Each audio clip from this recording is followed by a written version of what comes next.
कि डिप्रेशन में और खुदकुशी करने वाले पेशेंट को सिर्फ एक चीज चाहिए होती है, आज ना करो कल कर लेना, आज मेरी बात सुनो। और एक कान चाहिए होता है उसे, यानी लिसनिंग। कोई उसकी बात सुन ले, वो चाहता है मेरे अंदर की कोई बात सुन ले। सिर्फ बहुत खूबसूरत आदमी, कश्मीरी, उन्होंने सफेद शलवार कमीज पहना हुआ, ऊपर वेस्ट कोट ब्लैक पहनी हुई, बड़ी अच्छी चप्पल, बड़े खूबसूरत लग रहे थे। उन्होंने आते ही मुझे पहला जुमला जो बोला, अस्सलाम वालेकुम डॉक्टर साहब, मैं खुदकुशी करना चाहता हूँ, दुनिया में बनाना चाहता हूँ। मैं खड़ा हुआ, मैं उनके गले मिला, मैंने कहा जी मैं भी करना चाहता हूँ, हम इकट्ठे करेंगे। तो मैं भी तलाश कर रहा था, अकेले मुझसे हो नहीं रही थी। बैठ गए, मैंने कहा अच्छा ऐसा करते हैं कि खुदकुशी करने से पहले कुछ बातें करते हैं और चाय पीते हैं, चाय के बिना खुदकुशी का मजा नहीं आएगा। उनका ठीक है। मैंने बंदे से कहा चाय लो, बैठे। मैंने कहा जी पहले आप बताएं। कहते नहीं डॉक्टर साहब पहले आप बताएं। मैंने कहा नहीं आप आए हैं, पहले आप बताएं। कहने लगे डॉक्टर साहब मेरा सब कुछ तबाह हो गया। ये डिप्रेशन के पेशेंट्स की खास अलामतें, याद रखिए, मेरा सब कुछ तबाह हो गया, मेरी गलती से हो गया। मैंने कहा जी क्या हुआ? कहने लगे मेरे प्लाजे को आग लग गई, वहां मेरा करोड़ों का माल जल गया, जिनसे मैंने पैसे लेने थे उनका रैकेट वहां था, वो जल गया, जिनको देने थे वो मेरे घर आगे पैसे लेने। सर मैंने पूरी जिंदगी मेहनत करके ये बनाया था, मैं इतना नुकसान हुआ है कि अब मैं दोबारा स्टैंड ले नहीं सकता। सर मैंने अपने घर का, अपने बच्चों का रिस्क तबाह कर दिया। सर मेरी जिंदगी तबाह हुई। उसको सुनता रहा चुप करके। मैंने कहा अच्छा बहुत बुरा हुआ सर। सर आपकी हिम्मत है, अगर मैं आपकी जगह होता तो अब तक खुदकुशी कर चुका होता। बड़ी बात है कि आप अभी तक जिंदा हैं। अच्छा वो बड़े खुश हुए कि डॉक्टर साहब तो मेरी जैसी बातें कर रहे हैं। तो मैंने कहा अच्छा ये बताइए अम्मी हैं? कहता जी हैं।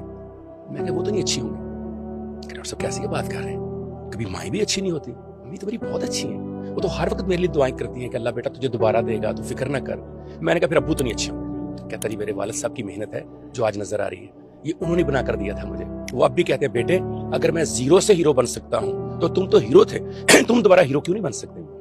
मैंने कहा फिर बीवी नहीं अच्छी होगी ना, तभी तो खुदकुशी कर रहे हैं। कहने लगे सर उसने सारा जेवर ला के मेरे आगे रख दिया।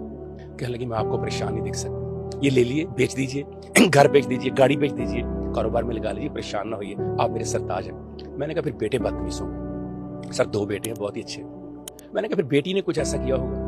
कहने लगे बेटी 7 साल की है, मैं घर बाद में दाखिल होता हूँ, टावल पहले मेरा होता है, शूज पहले पड़े होते हैं, ठंडा पानी पहले मेरे लिए पड़ा होता है, चाय मेरे लिए बना के रखी होती बेटी ने और आकर मेरे गले लग जाती है, वो मेरी जिंदगी है।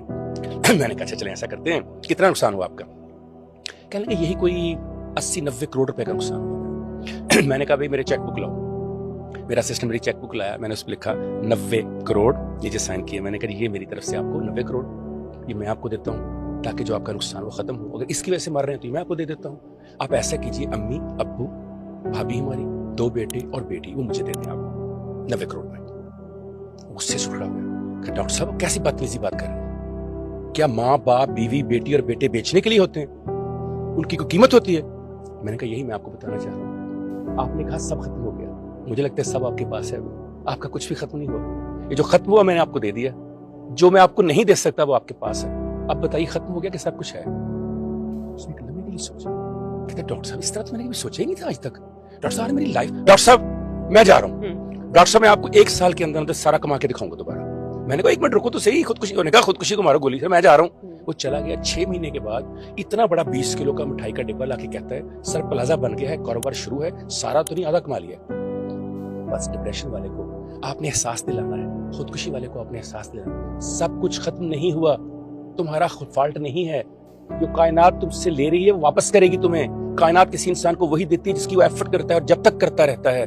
बस इतना बता दें, दुनिया का कोई शख्स ना खुदकुशी करेगा, ना हमारा और आयशा की तरह अलग थलग होगा, ना वो कमरे में बंद करेगा, ना आइसोलेशन का शिकार होगा और ना ही उसकी लाश 6 माह बाद मिलेगी।